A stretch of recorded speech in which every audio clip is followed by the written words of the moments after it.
नमस्कार दोस्तों, स्वागत है आपका अपने ही चैनल फैक्ट फंडा में। दोस्तों, आप सभी ने महाभारत के बारे में पढ़ा होगा, उसकी कहानियाँ सुनी होंगी या टीवी पर महाभारत सीरियल देखा होगा। लेकिन महाभारत की ऐसी कई कहानियाँ या तथ्य हैं जो आप शायद नहीं जानते होंगे। आज हम ऐसे ही कुछ तथ्य आपसे साझा करेंगे।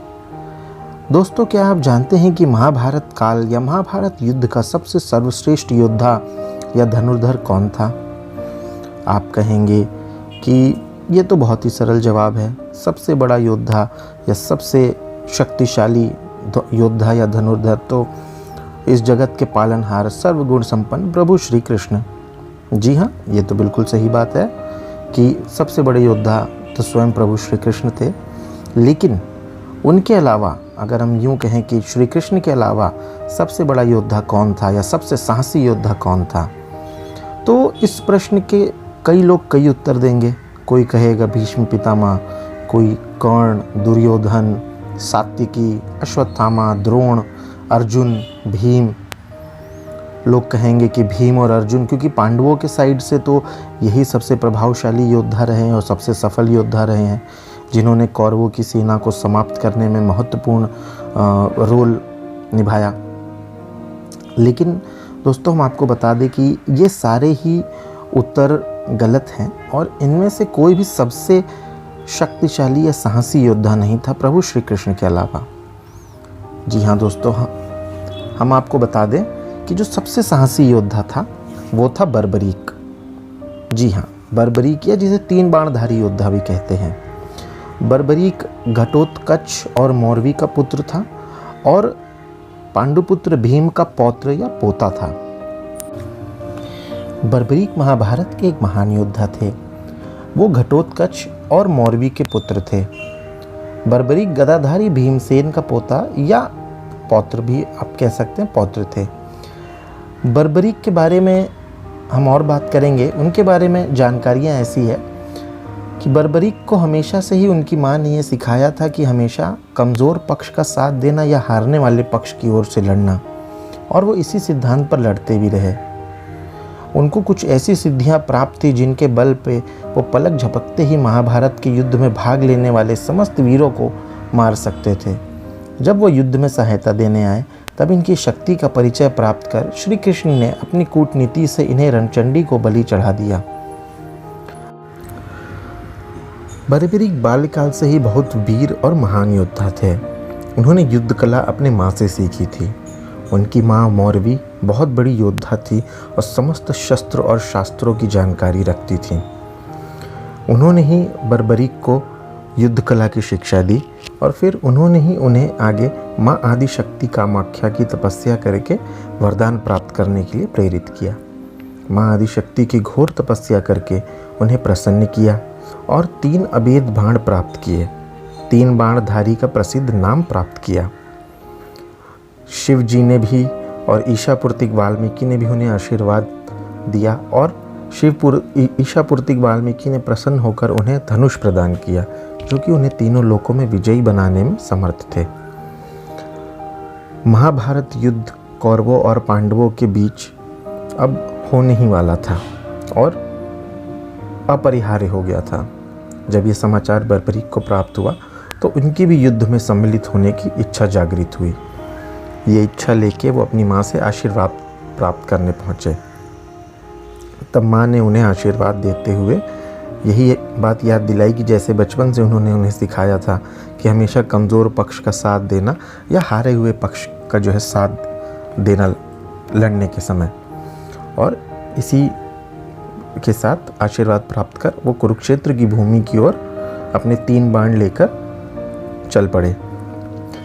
सर्वव्यापी श्री कृष्ण ने ब्राह्मण वेश धारण कर बर्बरीक से परिचित होने के लिए उन्हें रोका और ये जानकर उनकी हंसी भी उड़ाई कि वे मात्र 3 बाण में युद्ध में सम्मिलित होने आए हैं। ऐसा सुनने पर बर्बरीक ने उत्तर दिया कि मात्र 1 बाण ही शत्रु सेना को परास्त करने के लिए पर्याप्त है। मेरे ये जो 3 बाण हैं ये चमत्कारिक और माँ आदि शक्ति द्वारा दिए हुए हैं।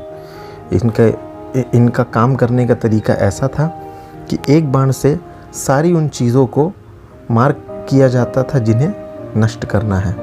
दूसरे बाण से सारी उन चीज़ों को मार्क कर दिया जाता था जिन्हें बचाना है, और तीसरा बाण उन सारी चीज़ों को नष्ट कर देता था जिसे पहले बाण ने मार्क किया था। ऐसा कहकर उन्होंने बताया कि इस तरीके का हथियार उनके पास या इस तरीके की शक्ति उनके पास है, और ऐसा करने के बाद तीनों ही बाण तर्कस में वापस आ जाएंगे। अगर तीनों बाणों का प्रयोग किया गया तो तीनों लोकों में हाहाकार मच जाएगा। इस पर श्री कृष्ण ने अविश्वास जताते हुए उन्हें चुनौती दी कि वो देखना चाहते हैं। अगर ऐसा है तो इस शक्ति का उन्हें एक छोटा सा परिचय दें, उन्हें उसका कुछ नमूना दिखाएं। उन्होंने उनको चुनौती दी कि एक पीपल के पेड़ के नीचे वो दोनों खड़े थे। उन्होंने बर्बरीक को चुनौती दी कि अगर आपके पास जो बाण है वो इसी तरह शक्तिशाली हैं जैसा आप कह रहे हैं, तो इस पीपल के पेड़ के सभी पत्तों को आप एक बाण से छेद करके दिखाइए। बर्बरीक ने चुनौती स्वीकार की और अपनी तुणीर से एक बाण निकाला और ईश्वर को स्मरण कर पेड़ के पत्तों की ओर बाण को चला दिया। तीर ने क्षण भर में पेड़ के सभी पत्तों को भेद दिया और श्री कृष्ण के पैर के इर्द गिर्द चक्कर लगाने लगा, क्योंकि एक पत्ता उन्होंने अपने पैर के नीचे छुपा लिया था। बर्बरीक ने कहा कि आप अपने पैरों को हटा लीजिए, वरना यह आपके पैर को चोट पहुंचा देगा। श्री कृष्ण ने बालक बर्बरीक से पूछा कि वह युद्ध में किस ओर से सम्मिलित होगा। तो बर्बरीक ने अपनी माँ के दिए हुए वचन को दोहराया और कहा कि माँ ने हमेशा से मुझे यही सिखाया है कि कमज़ोर और हारे हुए पक्ष का साथ देना है, तो मैं निर्बल सेना की ओर से ही लड़ाई करूँगा। श्री कृष्ण जानते थे कि युद्ध में हार तो कौरवों की ही निश्चित है, लेकिन अगर बर्बरीक ने कौरवों का साथ दिया तो पांडवों की हार निश्चित हो जाएगी और परिणाम कौरवों के पक्ष में चला जाएगा। ब्राह्मण वेश में श्री कृष्ण ने बालक से दान की अभिलाषा व्यक्त की। इस पर वीर बर्बरीक ने उन्हें वचन दिया कि अगर उनकी अभिलाषा पूर्ण करने में वो समर्थ होंगे तो वो ज़रूर उनकी अभिलाषा पूरी करेंगे। बर्बरीक बहुत ही दानी स्वभाव के और दानी प्रवृत्ति के भी थे। वीर होने के साथ साथ उन्होंने हमेशा दान पुण्य में भी विश्वास रखा, और जो कोई उनके दर पे उनसे मदद मांगने या उनसे कोई भी अभिलाषा लेके आता था वो उसे पूरा करते थे। श्री कृष्ण ने उनसे शीश का दान मांगा। बालक बर्बरीक पहले तो क्षण भर के लिए चकरा गए, परंतु वो समझ गए कि ये किसी महान पुरुष, या मतलब जैसा दिख रहा है वैसा है नहीं है, कोई अलग ही कोई महान पुरुष हैं, और इसके पीछे कोई महान कार्य के उद्देश्य के पूर्ति के लिए ही उन्होंने ऐसा वचन मांगा है। बालक बर्बरीक ने ब्राह्मण से अपने वास्तविक रूप में आने की या उनको अपने वास्तविक रूप से अवगत कराने की प्रार्थना की, और श्री कृष्ण के बारे में सुनकर बालक ने उनके विराट रूप के दर्शन की भी अभिलाषा व्यक्त की। श्री कृष्ण ने उन्हें अपना विराट स्वरूप का दर्शन कराया। उन्होंने बर्बरीक को समझाया कि युद्ध आरंभ होने से पहले युद्ध भूमि की पूजा के लिए एक वीरवर क्षत्रिय के शीश के दान की आवश्यकता होती है। उन्होंने बर्बरीक को युद्ध में सबसे वीर की उपाधि से अलंकृत किया, अतएव उनसे उनका शीश दान मांगा गया। बर्बरीक ने उनसे प्रार्थना की कि हे प्रभु, मैं युद्ध में सम्मिलित होने आया था। अब युद्ध कर नहीं सकता हूँ, लेकिन मैं युद्ध देखने की इच्छा रखता हूँ। श्री कृष्ण ने उनकी बात स्वीकार कर ली। फाल्गुन माह की द्वादशी को उन्होंने अपने शीश का दान किया। उनका सिर युद्ध भूमि के ही समीप एक पहाड़ी पर सुशोभित कर दिया गया, जहाँ से बर्बरीक ने संपूर्ण युद्ध का जायजा या संपूर्ण युद्ध को देखा।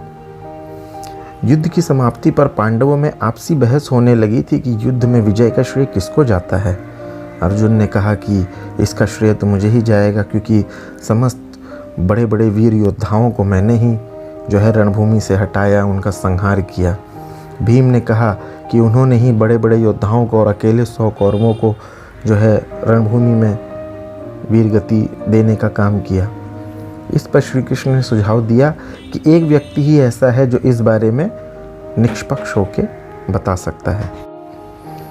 श्री कृष्ण ने उन्हें बताया कि बर्बरीक के शीश ने संपूर्ण युद्ध देखा है और वो संपूर्ण युद्ध का साक्षी रहा है, अतएव उससे बेहतर निर्णायक भला कौन हो सकता है। सभी इस बात से सहमत हो गए।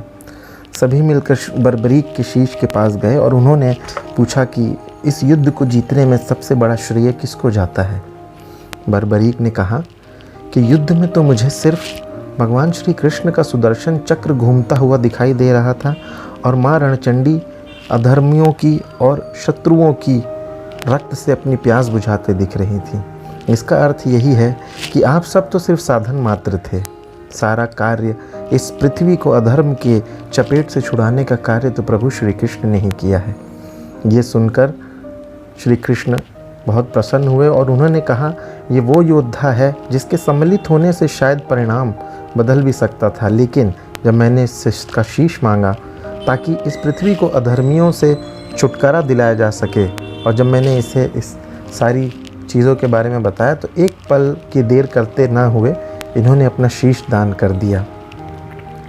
श्री कृष्ण ने बर्बरीक को वरदान दिया कि तुम मेरे नाम से जाने जाओगे। तुम्हें तुम्हारे जैसे वीर और साहसी योद्धा कभी कभी ही जन्म लेते हैं, और जिस प्रकार का कार्य तुमने किया है ऐसा कार्य शायद ही कोई दूसरा इस जगत में कर सकता। इसीलिए तुम्हारे जैसे वीर, तुम्हारे जैसे शक्तिशाली योद्धा, साहसी योद्धा को नमन हो, और तुम इस दुनिया में आज से मेरे नाम से जाने जाओगे और पूजे जाओगे। और हाँ दोस्तों, ये वही है खाटू वाले श्याम जो हम मंदिर जानते हैं या हमने सुना होगा, जो राजस्थान के सीकर ज़िले में है। ये वही स्थान है जहाँ बर्बरीक के शीश को रखा गया था और श्री कृष्ण के वरदान से वो श्याम के ही नाम से पूजे जाते हैं।